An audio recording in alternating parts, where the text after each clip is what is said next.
speaker. We have Ambassador, Her Excellency Helena Sangeland. And Ambassador Helena is a Swedish diplomat and, of course, is a current Swedish ambassador to China. She has previously been ambassador in Tehran and Kuala Lumpur and head of Foreign Ministry's Asia and Oceania unit and served as the embassy in Hanoi, Helsinki, and Rome.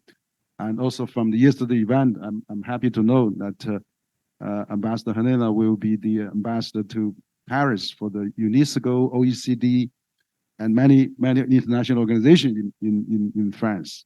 So very good that we got her before her departure. I'm very pleased for you, Ambassador Helena, to share your experience. And you have a microphone there. Thank you.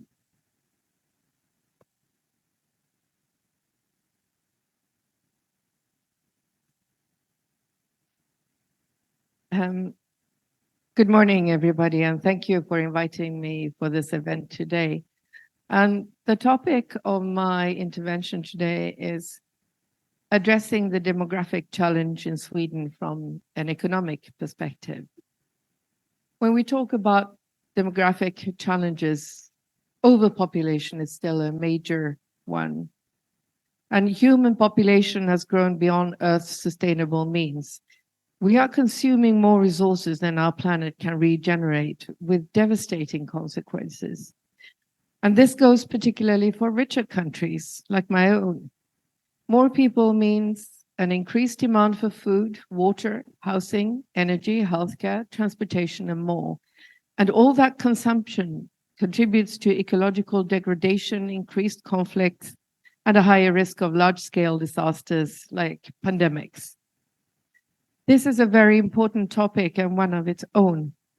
It's how to grow the world's population sustainably.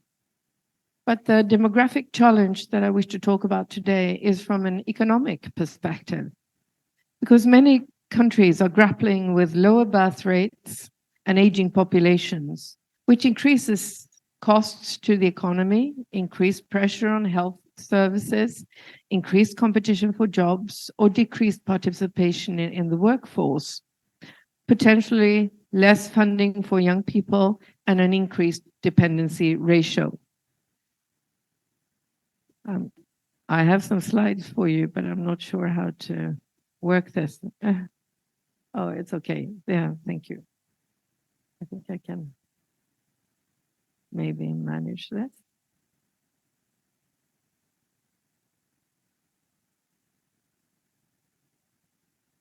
It's not moving. Oh, there we go. We have the next one. And I'll come to it. And of course, population growth will also, as my colleague Signe has said, it will lead to higher tax revenues, which can be spent on public goods such as healthcare and environmental projects. By that token, it can be considered a good thing to have an increasing population. Sweden is, just like our Nordic neighbors, one of the richest countries in the world. But we're also a rich country which population still grows and ages. And as this picture illustrates, by year 2100, Sweden's population is estimated to grow from today's 10.5 million to 13.7 million. And in a Chinese perspective, that's quite laughable. It's a four-tier city in China, if even that, but still a growth. And this is according to Eurostat, this picture, and Sweden is one of the few countries which will continue to grow, whereas others will decrease. And population growth in Sweden basically comes down to two factors. There are more births than deaths, and more people move to Sweden than move out. The policy challenge is to sustain a comparably high degree of labor market participation in order to support both our children and our elderly. So, what are the measures that Sweden has taken? In the 70s, which indeed it was a decade of many reforms, we came to a political consensus that we need to create possibilities for women to both work and have family. The economy was growing fast, and we needed all hands on deck in our manufacturing sector, in our service industry, but we also needed the population to keep on growing. So what was introduced in the 1970s was a number of reforms where we provide free and heavily subsidized childcare, equal for all. Municipalities have to provide for all children, regardless of what hours their parents work. So nighttime childcare for those who work, for instance, as nurses and doctors or others who work night shifts is also provided. School is free and equal and provides equal opportunities to all. There's also the provision of after school care so that parents can work full time. Parental leave has gradually been increased to what we have today. And it is, a child can have one parent on paid leave for almost 1.5 years, and with 80 to 90% parental leave pay. And this parental leave must be shared. So at least one parent needs to take out 3 months of the 1.5 years. And you see on this graph, famous, well-known profile in Sweden. He's a wrestler with his baby. And you see here that father's share of all parental leave days has increased tremendously. For instance, when I get new staff to my embassy, young men in their 30s, 35, and if they are married, I can be assured that they will ask for 6 months of leave, although they are posted abroad, and they are entitled to it. But that's just to be taken into account, just as we account for mothers to take their parental leave for at least 6 months. Universal child allowances are also provided, which increases with the number of children that we have. Maternal and under 5 mortality rates are low. And we have laws in place to hinder employer discrimination against pregnant women or to-be parents. We don't discriminate against men or against women. Although this is the case, women still take more parental leave than men, but the difference is shrinking. And as I said, many fathers today take at least 6 months off to take care of their child with pay. What these reforms did, apart from allowing women and men to work and have children, was that they transferred a lot of work from the informal to the formal sector. So household chores like cleaning, washing, ironing have become jobs, which has a lot of spin-off effects like increased taxation revenue. As a side bonus, people don't need to save up for daycare, school, universities, and elderly care, and have thus more money and incentives to spend on consumption, in turn driving economic growth. Labor participation of women is today 71%.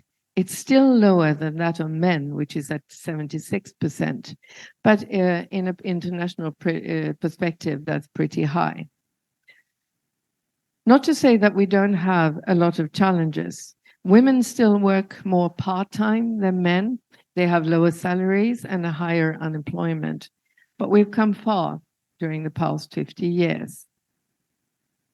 Another factor affecting the labor force is, of course, how long we work. We are fortunate enough to have people living longer and healthier lives. Life expectancy has increased by almost 10 years for men and 7 years for women over the past 50 years, to 81 and 85 years respectively. But that also means that older people need to be supported financially for a longer time, unless they work longer, which is exactly what they're doing in Sweden. The earliest you can retire today and receive public pension is 63 years of age. And you have the right to choose to work until 69. if both you and your employer wants, you can also continue longer than that. Retirement age is constantly raised in pace with life expectancy, and you have economic incentives for working as long as possible. The longer you work, the higher your pension will be. And there is general political agreement that this is a good system, even though one challenge is to improve working conditions for those who carry out physically demanding occupational activities. For example, women who work as nurses with long hours and heavy lifting of patients, or others can have bodies and others. And we want to ensure that they have bodies and minds in shape to enjoy retirement after 45 years of working. And then, of course, we have immigration. And can I have the next slide, please? Thank you.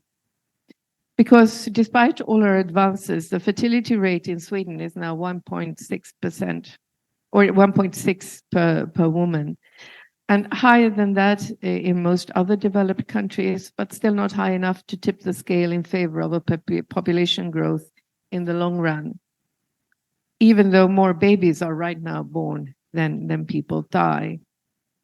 In the 60s and 70s, during our manufacturing boom, we would never have been able to make it without immigrants from our Finnish neighbors and from Southern Europe. Today, we have newly arrived refugees from war zones such as Afghanistan, Iraq, Syria, Eritrea, and Ukraine, who are working in our services sector, taking care of our elderly and our children. Others are highly skilled immigrants advancing our technological and scientific development. Although there's no lack of challenges, they largely contribute to how we have overcome the demographic challenge that so many countries meet at a certain level of economic development. About 20% of Sweden's population is born abroad, and this is basically counting in 2 generations. So I, for instance, is part of that immigrant population, the 20% of the Swedish population, because my parents are born abroad. They are born in Finland and came to Sweden to find work in the 50s and 60s, as was shown in one of the earlier slides.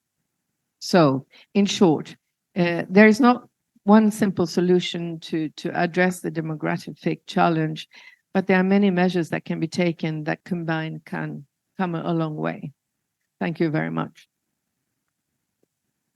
Great.